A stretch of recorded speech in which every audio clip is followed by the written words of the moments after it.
What's up guys? In today's video, we're going to take a look at the thing from Spotify that failed. This was Spotify's attempt at the hardware market, and at face value when we open this thing, it's actually not a terrible attempt. Unboxing the product, the overall presentation here isn't bad. By now you're probably wondering what this thing is. Well, it's a thing for your car, so I guess it's a car thing? You'd think I'm joking, but I think that's really what went into the naming for this product, because that's the name of it. It's literally called the Spotify Car Thing. Inside the green Spotify box, of course, we're going to find all of the Car Thing's components that come with it. Here is the heads-up display unit itself, and this thing is really small. In comparison to my iPhone 6s, this thing is actually even smaller than it, so yeah, that's pretty crazy. Other than that, inside the box, we of course have various different cables and various different mounts to actually mount the display. We have a cleaning cloth, so if you want to clean the display, you can do that, and there's also things for cable management inside the box as well. I didn't know until I attempted to set this thing up in my car later, but the included car adapter that they gave me was not the right one because it didn't fit into my cigarette lighter port. After searching around online and seeing the inconsistencies in terms of production with the adapter shipping with it and the adapter not shipping with it and the wrong adapter coming with it, I was happy to see at the very least I wasn't the only one struggling with this issue. So what is this thing and what exactly does it do? Well, the Car Thing was meant to be a standalone unit that attaches to your car that gives you an interface for your Spotify music. It was supposed to simplify the experience of playing music from your phone in the car. Kind of like CarPlay, right? Well, exactly like CarPlay, but the execution was worse. See, the idea here was that this could breathe new life into the area of the market of people who didn't have any smart tech in their cars. No Bluetooth, no heads-up display unit, and certainly no CarPlay. Now, to me, this idea was kind of an interesting one. And under the right circumstances, I actually think it could have worked, and I think it could have been extremely successful. Apple never sold any separate CarPlay units for cars that didn't already have displays, and this end of the market was very quiet. And if done right, I believe Spotify could have made millions. The idea for this video even changed completely.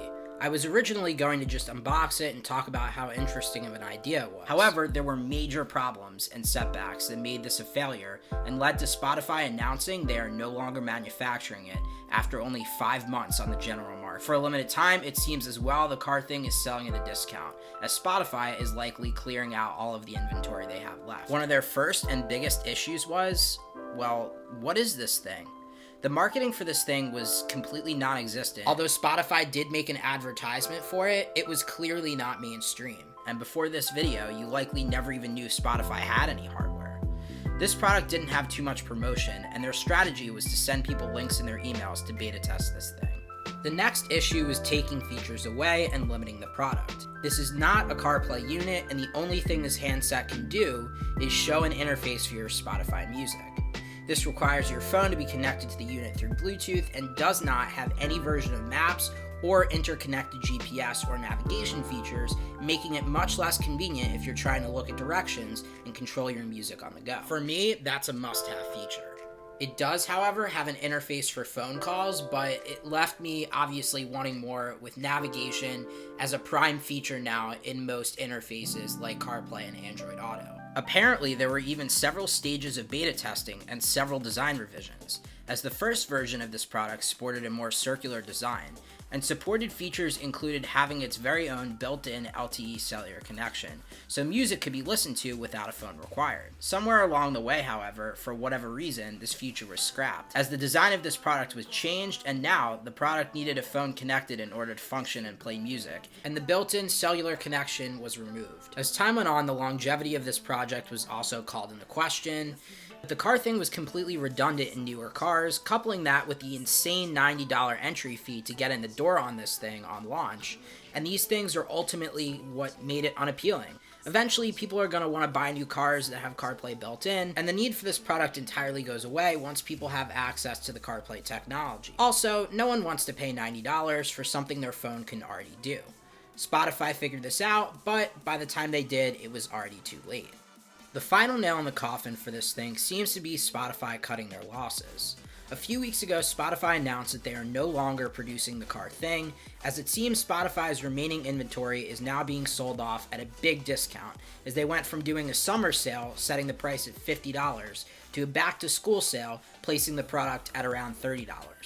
The original price was $90, so this is a pretty substantial discount. Although it's unclear how much longer Spotify intends to be selling it for, but it's likely while supplies last. Quick note as I'm editing this, as of November 9th, the car thing is completely sold out. Because Spotify stopped manufacturing the car thing, the only way to get it now is through a reseller. So this pretty much makes the product completely dead. Although the Spotify car thing was a commercial failure, it's still pretty cool to actually have this thing hands-on and just take a look at the form factor and why it ultimately wasn't successful. The idea for this video started in the summer, and because it's November now, I've had a little bit of time to spend hands-on with the Spotify car thing, and while sadly you're not going to get it to be able to do anything but play music, it's actually pretty good at doing that. And although Spotify only technically developed this product to work in the car, you also can sort of get it to work indoors as well. And I've seen people use this as a Spotify controller for their home as well, which is kind of an interesting idea for this product. If you're trying this independent of your car, Spotify might pop up and let you know that you have to use it with your car. However, you actually can just bypass that by hitting one of the buttons on the side and holding the button down in the front, and then it should boot up as normal. With the car thing having a very small shelf life, the product never made it outside of the US.